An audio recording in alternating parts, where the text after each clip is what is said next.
سب سے زیادہ اولیاء کرام نے اس پر زور دیا دل پر کہ جناب آپ کے اندر ایک من ہے جس کو اس نے کہا دل دل دل، اس میں خرابی ہے تو وہ پورے معاشرے کو خراب کرتا ہے۔ تو لہٰذا دل کو صاف ستھرا رکھیں، اچھی چیز کانوں کے ذریعے یا آنکھوں کے ذریعے انٹیک کریں۔ اچھی چیز تو تبھی انٹیک کر سکتے جب آپ اچھی محفل میں بیٹھیں گے۔ کہا جاتا ہے نا اچھی محفل میں بیٹھیں، اچھے لوگوں کے ساتھ بیٹھیں تو وہاں سے اچھی اچھی چیزیں آپ کے کان رسیو کریں گے، آپ کی آنکھیں رسیو کریں گی، ڈیفینیٹ ہماری سوچ اچھی محفل میں بیٹھنا اور دل کو صاف رکھنا، یہ دو چیزیں میں نے اچھی محفل میں بیٹھنا اور دل کو صاف رکھنا، یہ ہماری سوچ اچھا کرنے کے لیے یہ ہماری سوچ اچھی ہوگی۔ اور سوچ کیا کرتی ہے؟ پہلے تو میں نے بتایا نا کہ سوچ منفی کیسے بنتی ہے، مثبت کیسے بنتی ہے۔ سوچ کرتی کیا ہے؟ سوچ کمانڈ کرتی ہے ہماری کمیونیکیشن پر، یعنی سوچ ہماری زبان پر کنٹرول کر رہی ہے، کمانڈ کر رہی ہے۔ سوچ کس پر کمانڈ کر رہی ہے؟ ہماری سوچ، ہمارے زبان پر، ہماری کمیونیکیشن پر۔ اور کمیونیکیشن کس پر کمانڈ کر رہی ہے؟ ہمارے رویے پر۔ اور رویہ کس پر کمانڈ کر رہا ہے؟ پورے معاشرے پر۔ تو پورے معاشرے میں بہتری لانے کے لیے ہم نے اپنی سوچ بہتر کرنی۔ سوشل میڈیا اس کا غلام ہے، ہماری سوچ کا غلام ہے سوشل میڈیا۔ وہ ایک ٹول ہے social media, nothing more than that, کوئی اس کی حیثیت نہیں ہے بالکل۔ اگر اتنا بڑا میڈیا اللہ نے بنایا جو کہ کائنات میں بیسٹ ون میڈیا ہے انسان، تو اس کو بھی تو اللہ نے آپشن دے دیا ہے کہ جناب اچھا کریں گے اپنے لیے، برا کریں گے اپنے لیے۔ اس کا مطلب اس کے پیچھے بھی ہماری سوچ کمان کر رہی ہے۔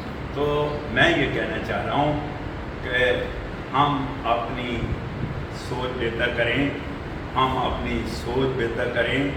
زندگی کا کوئی ٹارگٹ ہونا چاہیے، زندگی کی کوئی سمت ہونی چاہیے، یہ چیزیں بہت ضروری ہیں۔ زندگی کا کوئی ٹارگٹ یا سمت، اس کا تعین کرنے کے لیے ہم نے اپنی سوچ بہتر کرنی ہے۔ معاشرے میں بہتری تب آ سکتی ہے جب میری اور اپنی سوچ، ہم نے اپنی سوچ بہتر کرنی ہے، اپنا صفحہ پڑھنا ہے، اپنا پیج کھولنا ہے اور اپنی اصلاح کرنی ہے۔ تو پورے معاشرے کی اصلاح اس میں پوشیدہ ہے۔ جب ہم اپنا پیج کھولیں گے، اپنا صفحہ پڑھیں گے، اپنی اصلاح کریں گے تو انشاءاللہ پورے معاشرے کی اصلاح ہوگی۔ بہت شکریہ، بہت مہربانی، میرا لیکچر آج کا ختم ہو گیا۔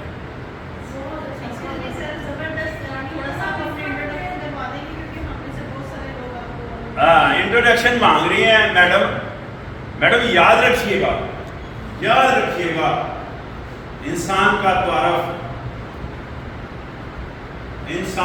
تعارف کئی گھنٹے درکار نہیں ہے، اس کے لیے کئی منٹ درکار نہیں ہے، چند سیکنڈ اگر وہ منہ سے بولے تو اس کا تعارف بہت پیارا ہو جاتا ہے کہ کس خاندان سے اس کا تعلق ہے، اس کی پرورش کیسے ہوئی، اس نے کس ماحول میں زندگی گزاری ہے، اس نے کہاں سے اسکولنگ لی ہے، اس نے کہاں سے تربیت لی ہے، یہ چند سیکنڈ میں یعنی ودن نو ٹائم اس کا تعارف ہو جاتا ہے۔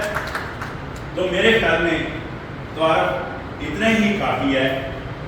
کبھی سوچیں کہ اگر میں کہتا ہوں کہ 35 سال پہلے میں نے پی ایچ ڈی کی ہے اسکالرشپ پر، 35 سال پہلے، اس کا کہیں تعارف سے کوئی تعلق نہیں ہے۔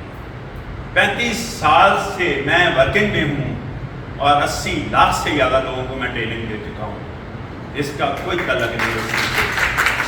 اگر کوئی تعلق بنتا ہے تو میں نے آپ کو بتایا کہ میرا اور آپ کا تعارف چند سیکنڈ شارٹ ٹائم ہے، اس میں ہو جاتا ہے کہ جب ہم منہ سے بولتے ہیں تو ماشاءاللہ ہم اپنے والدین کی ترجمانی کر رہے ہیں۔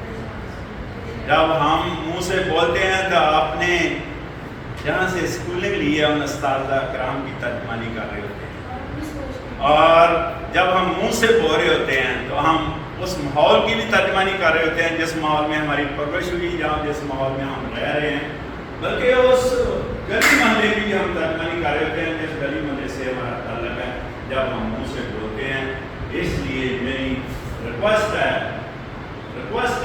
میں تو ظاہر ہے بینتی کر سکتا ہوں نا، میرے اندر اللہ کا ایک عاجزی پیدا ہو، انکساری پیدا ہو، یہ گفتگو کرنے کی عاجزی اور انکساری اللہ پیدا کرے۔ میں یہ کہنا چاہ رہا ہوں، میں تو صرف ایک محنت کر سکتا ہوں آپ لوگوں سے کہ جناب، اس لیے میں یہ کہنا چاہ رہا ہوں کہ سوچ سمجھ کر گفتگو کریں۔